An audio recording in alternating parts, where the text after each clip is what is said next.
Olá, queridos amigos, estamos de volta com o nosso Viver Bem em Cristo em mais uma semana, conversando aqui com o ministro do Evangelho, Sérgio Alves, que vai comentar conosco essas passagens bíblicas, falar um pouco mais sobre Deus e Jesus Cristo e o que significam várias palavras e termos e versículos, enfim, que estão escritos na Bíblia.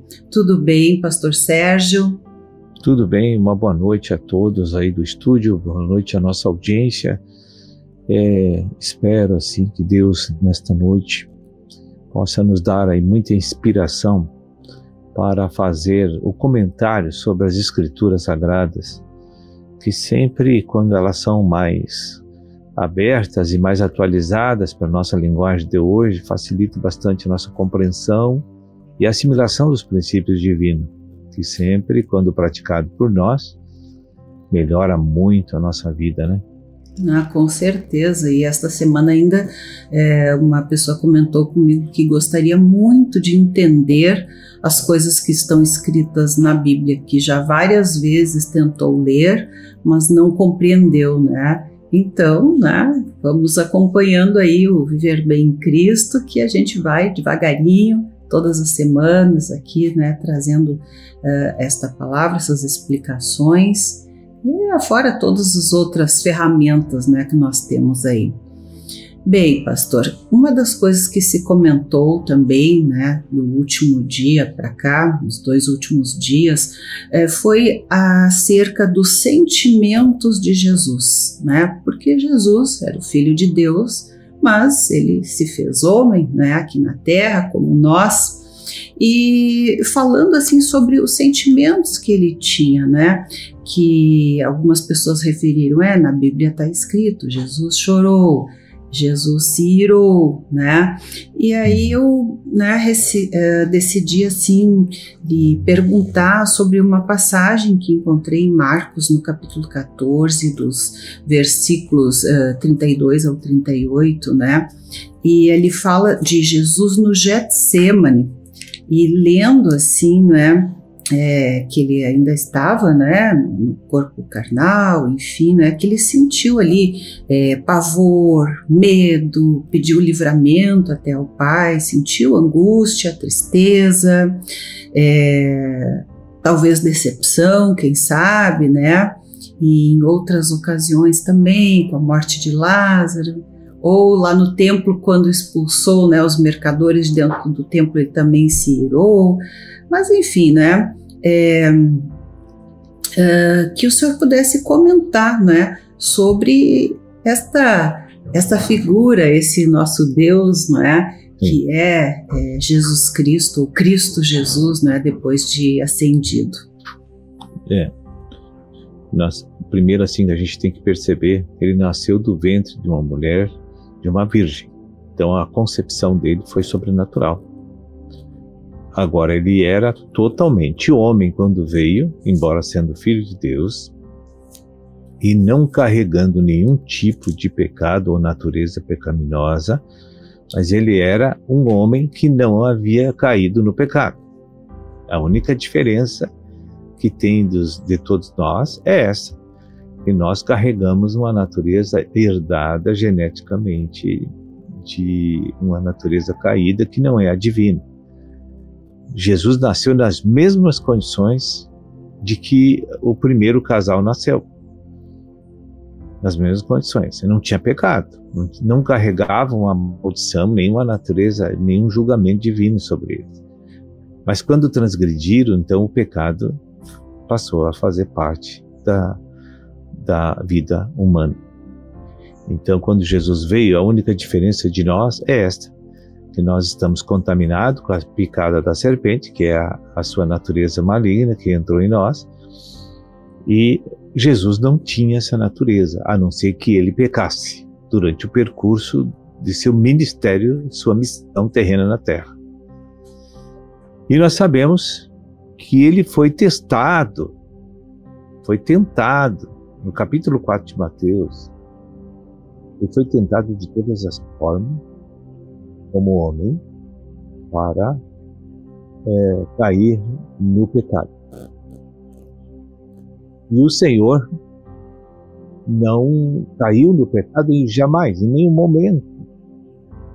Então, ele era o Cordeiro perfeito, porque não havia nele pecado, para fazer a remissão de todos os pecadores. Então, como homem, ele tinha um espírito, ele tinha uma alma, ele tinha um corpo que nem nós. Os sentimentos de Jesus eram sentimentos iguais a de um homem, só que não era regido pela natureza pecaminosa, pela natureza divina. A única diferença. Então ele chorava, ele comia, ele bebia, ele fazia tudo o que um ser humano faz, né? Tinha as mesmas sensações, os mesmos sentimentos, as mesmas lutas, as mesmas dificuldades. Obviamente que quem carrega a natureza pecaminosa, ele é um sofredor, porque ele está sob uma condenação, sob uma escravidão da carne, sendo que Jesus não tinha essa escravidão da carne. Mas Jesus era totalmente submisso ao seu Pai. Então, numa linguagem assim, para explicar, podemos dizer que Jesus era um perfeito escravo, alegre e feliz do próprio Pai. Uhum. Entende? Havia prazer nele nisso, porque ele dizia constantemente, as pessoas interpelavam ele, diziam: o que tu veio fazer? Por que tu não faz isso? Por que tu não faz aquilo? Que tu é o Filho de Deus. Ele disse assim: eu só vim fazer aquilo que determina o meu Pai, mais nada. Então, assim como hoje nós temos uma dependência da nossa carne e andamos por ela, assim também o nosso Senhor Jesus andou pela dependência total, exclusiva e absoluta do Pai. Então, quando chegou a hora da remissão, ele era o Cordeiro perfeito para redimir os pecadores. Então, isto demonstra, sim, que a gente pode ter esses sentimentos também, né, que não são pecados, mas que nós podemos vencer, né, esses sentimentos. E o que, assim, eu sinto muito da vida de Jesus, assim, é que ele estava sempre em paz, apesar de todas as coisas, né, eu sinto, assim, que ele sentia sempre uma paz naquilo tudo que fazia, mesmo quando tinha esses sentimentos, né? Sim. Veja que uma pessoa, quando está cheia do Espírito de Deus, ele não tem medo de nada. Ele pode ter muitas aflições externas, muitos desafios externos, muito sofrimento nas situações que rodeiam ele, né? Mas ele não sente, ele não sente o impacto lá na sua alma dessas coisas. Ele está sempre equilibrado, ele está sempre sóbrio, ele está em paz interior perfeita, ele é muito sólido de caráter, né? E as coisas externas não influenciam na vida íntima dele. Ele conseguia, né, manter sempre o equilíbrio, né, das suas emoções e atitudes, não é? Até nos momentos mais de caos, assim, do que foi o vitupério e a paixão, né? Naqueles momentos ali, o Senhor se manteve tranquilo, calmo, equilibrado, dizendo exatamente o que diria qualquer pessoa cheia do Espírito Santo. Mesmo com toda a dor física, não é? Mesmo a dor física e a pior, a dor espiritual da separação do Pai, que essa é N vezes maior, né? Eu creio que quando isso deve ter sido um sofrimento muito grande, né? Porque diz que ele desceu aos infernos. Isso. Aquele foi o grande drama do sofrimento externo de Jesus, mas ele suportou e venceu. Isso mostra que ele não tinha pecado, porque quando uma pessoa morre e tem pecado, ela não levanta de lá até aquela era, até aquele momento, que não havia salvação no mundo. Quem morria não levantava de lá mais, né? Porque, a não ser aqueles que por promessa justificada estavam pela esperança do Messias. esses vão ser salvos, mas não, nele havia pecados. Eles não têm poder para redimir ninguém. Mas como Jesus não tinha nenhum pecado, então Deus usou com que a punição sobre essa pessoa justa, né, abrisse caminho para a salvação e remissão de todos. Certo. Bem, pastor, nós vamos fazer um breve intervalo e já voltamos, né, dando continuidade aí ao nosso assunto.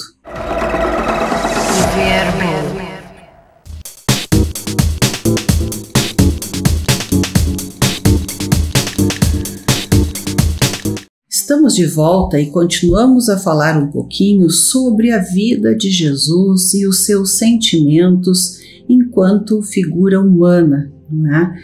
E eu creio, assim, nós falamos nessa passagem de Jesus no Getsêmani, né, antes de ser preso e ser crucificado, né? Eu creio que neste momento deva ter sido um dos momentos mais difíceis da vida de Jesus, né? Aquele momento ali, sabendo o que vinha pela frente, deve ter sido terrível, não é, pastor? Foi. A prova é que a Bíblia relata que ele suou sangue. E um dia eu perguntei para o médico, essas micros artérias, né? Devido a extremos aflição e sofrimento, elas se rompem, né?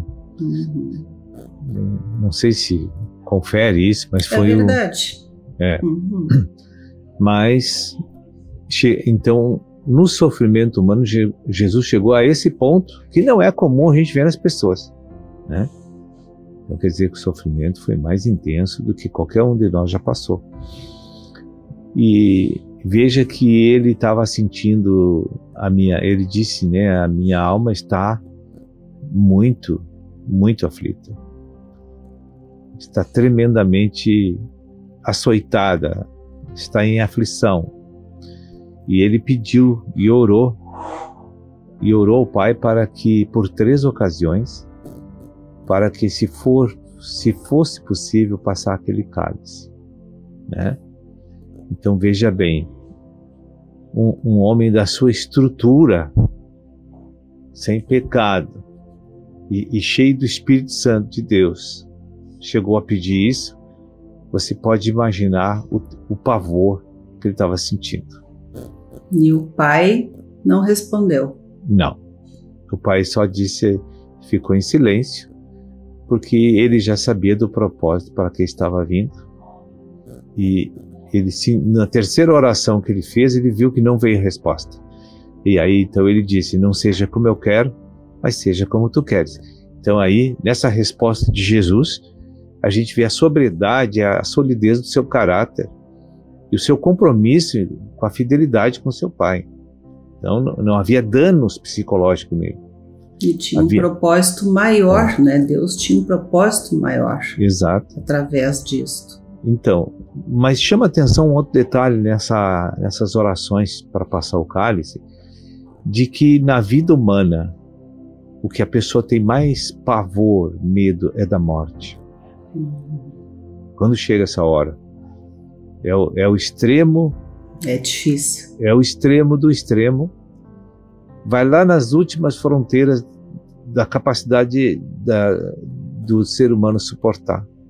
Eu creio, pastor, mesmo quando a pessoa diz que está preparada, mas até que ponto alguém, né, um ser humano, está preparado para a morte? Porque nós não fomos criados para morrer, não é?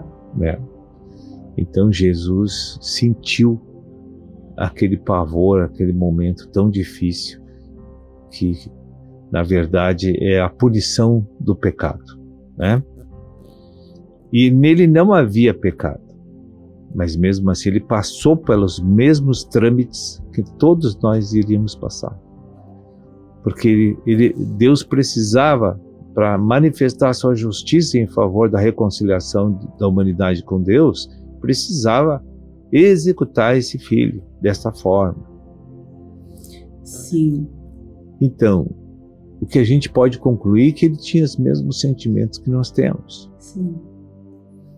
Mas uma coisa que me chama a atenção, né, que o senhor comentou agora, né, é que nós também muitas vezes oramos muito, né, ao Pai, a Deus, para nos livrar daquilo, para passar aquele cálice, né?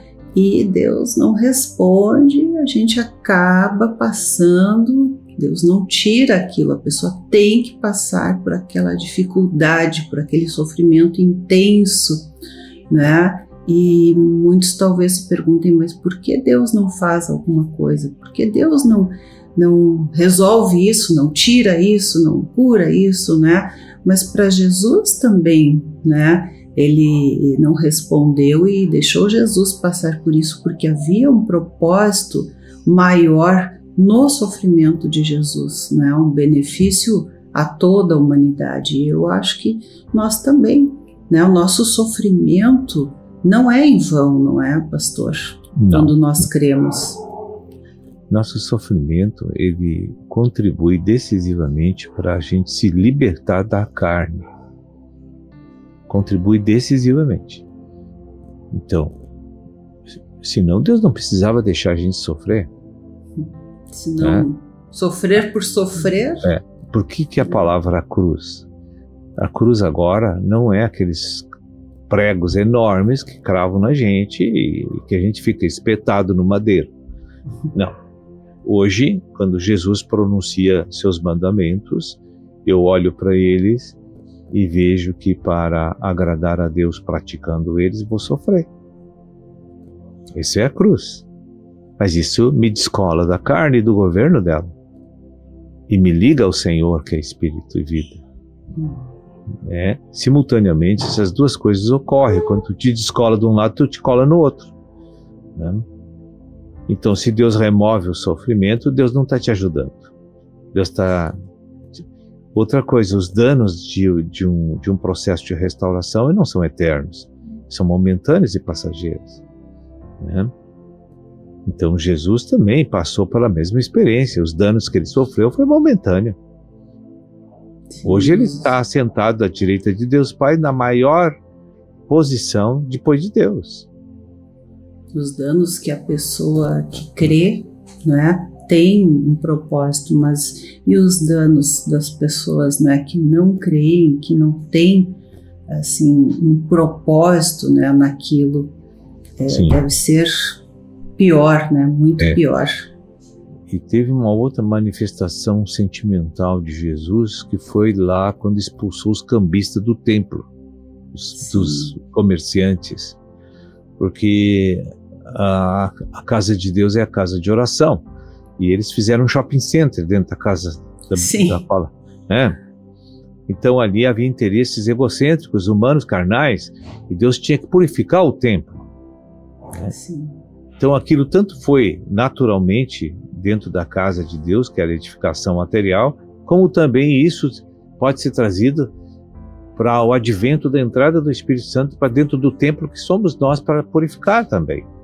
Sim, ele sai expulsando os comerciantes, os mercadores da nossa alma. E aquela cólera manifestada por Jesus não era contra pessoas, era contra uma situação que estava estabelecida que tinha que ser desmanchada. Sim, não era uma ira contra pessoas, né? Porque uma pessoa comentou comigo, mas a ira é pecado. Jesus se irou naquele momento, mas não se irou contra pessoas, e sim contra aquela situação, então, não é? Toda a ira que é regrada pelos mandamentos de Deus, ela não é danificante, nem destrutiva, e sim é edificante. Essa é a diferença da ira carnal e da ira santa de Deus. Então, e na nossa alma como templo, não é? Jesus fica, né, passando o azorrague, né, aquele chicote que ele saiu dando em todo mundo lá, né? Como é que isso acontece na nossa alma? É quando, por exemplo, se eu conheço a verdade e me nego conscientemente a praticá-la, o que Deus faz? Ele deixa as consequências dos meus atos vir sobre mim. porque tudo que eu faço fora da direção de Deus são coisas que vão dar errado e vai vir sobre mim de volta. E aí ele tira um pouquinho a proteção dele para eu receber tudo que colhei, tudo que eu plantei vou ter que colher. Até que volte a obedecer e entre no caminho certo de novo. E aí aquele sofrimento da colheita vai me descolando completamente do governo da carne, né? E eu vou ficando santificado. Sim. Então, bem, pastor, nosso programa já está chegando ao final, mas peço que o senhor ainda deixe aí seu recado final. Eu sempre gosto de, quando falo disso, das pessoas entender que Jesus é a primícia da ressurreição. Ele foi o primeiro. E ele foi aprovado como... Ele era homem-deus, depois da ressurreição ele passou a ser Deus-homem. Então ele foi o primeiro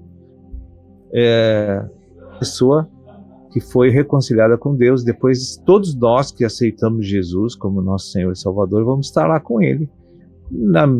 Só sem a deidade que Ele ganhou, porque a herança do primogênito é a deidade, e nós vamos ter a santidade só. Olha, que já é tudo, né? A paz, não ter dores, sofrimentos, né? Isso é tudo que se quer. Amém. Bem, pastor, então muito obrigada mais uma vez, né? Desejamos estar aqui novamente na próxima semana, conversando, né, com o nosso ministro aí do Evangelho e absorvendo um pouco, né, desses ensinamentos aí para clarear mais a nossa visão acerca do mundo espiritual, da verdade de Deus. Então, muito obrigada, pastor, e até breve, se Deus quiser. Boa noite a todos, que Deus abençoe a todos vocês e até a próxima.